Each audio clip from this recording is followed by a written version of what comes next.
જૂનાગઢ માંગરોળમાં દરિયો થયો ગાંડોતુર. દરિયામાં 10 થી 12 ફૂટ ઊંચા મોજા ઉછળ્યા. માંગરોળ બંદર ઉપર લગાવ્યું 3 નંબરનું સિગ્નલ. માછીમારોને દરિયો ન ખેડવા માટે સૂચના આપવામાં આવી છે. માછીમારી કરવા ગયેલી બોટોને તાત્કાલિક પરત બોલાવી લેવાની કામગીરી શરૂ કરવામાં આવી છે. Story report by Pratap Sisodia, Maliya Hatina.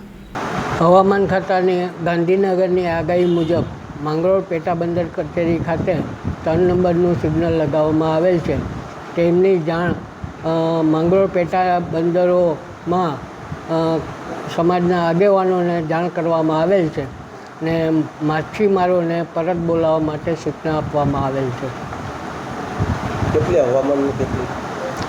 હાલની અંદર ગઈ રાતના લગભગ 50થી 60ની ઝડપે પવન ફૂંકાઈ રહેલો હતો અને હાલમાં અત્યારે દરિયામાં કરંટ અને મોજા વધારે જોવા મળે છે. માં motor driving, safe and sure driving. Driving એ શોખ સાથે આપની મોટી જવાબદારી પણ છે. અમારા ઇન્સ્ટ્રક્ટર દ્વારા સચોટ અને સરળ માર્ગદર્શન.